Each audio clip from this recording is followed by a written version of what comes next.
The Sapir-Whorf hypothesis is the idea that different languages create different ways of thinking.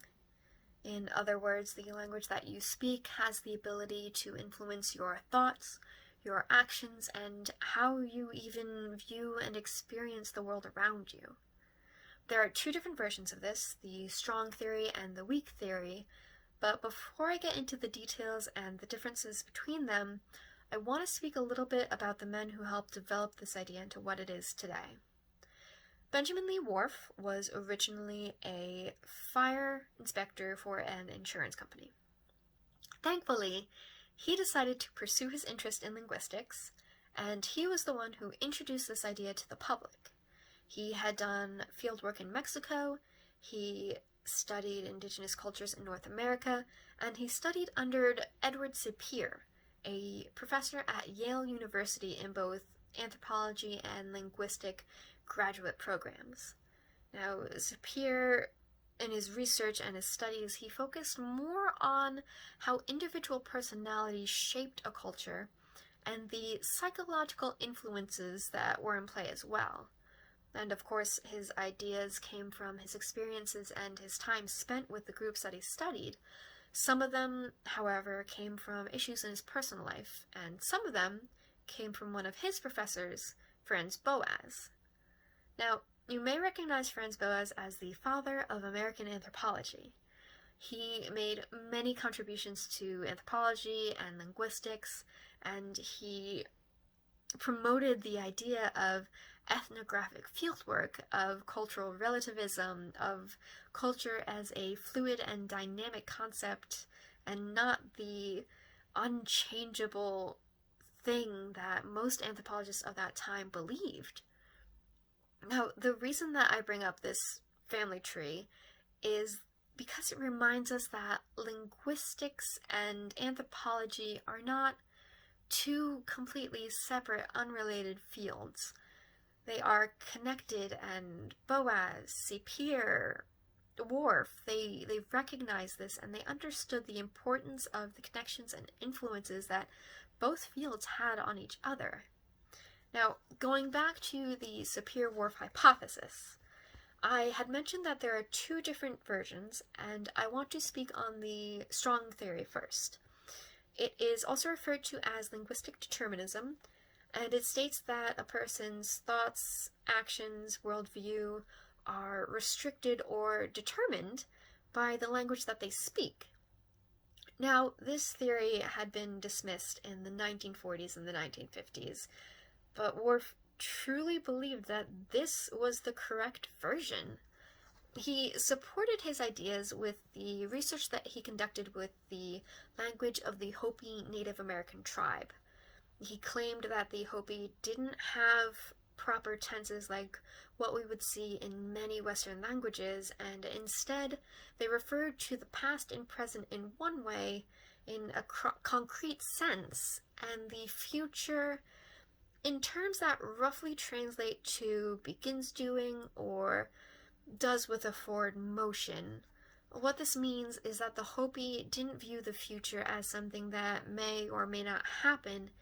It's something that they viewed as a thing that they were constantly working and moving towards.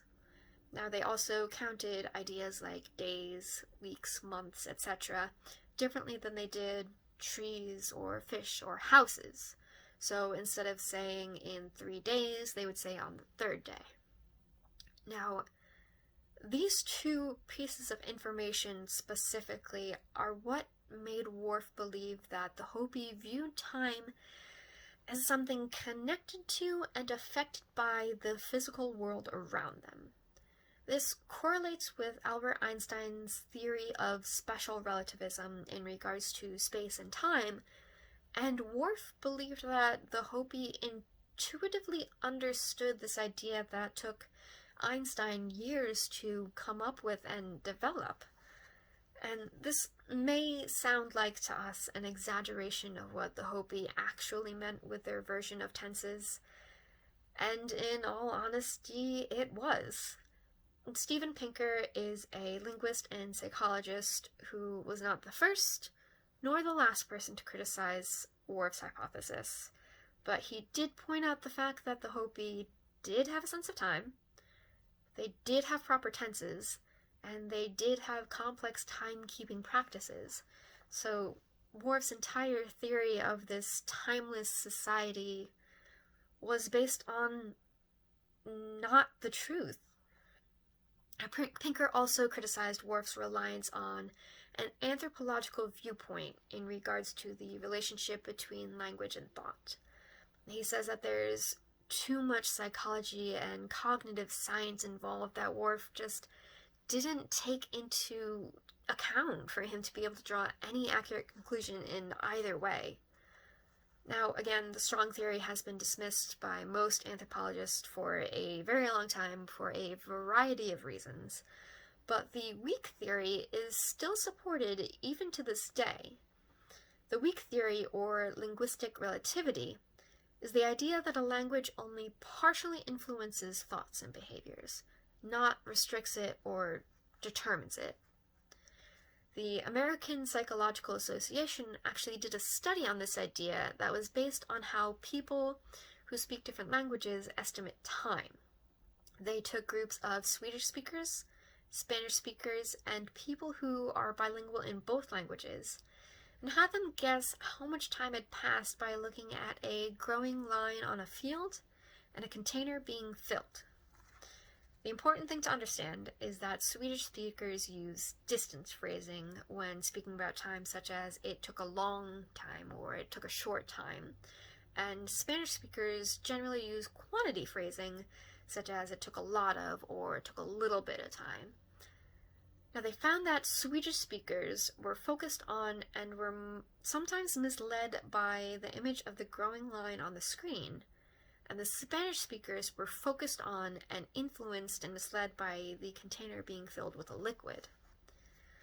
Now, the really interesting thing is that the bilingual group only focused on the growing line when they were given commands in Swedish, and they only focused on the container being filled when given commands in Spanish. It didn't matter what their native language was, whatever language was being spoken, that is the view that they took of guessing, of estimating the time that had passed. This can absolutely be considered evidence of the weak theory. It's something that the linguistic determinism never had. The Sapir-Whorf hypothesis is just one of the many linguistic theories that are key to an anthropologist's understanding of human nature and what differentiates us from other animals. You know, whether language defines a culture, or just influences it, or is changed by the culture, the connection between a language and a culture it belongs to cannot and will not be judged.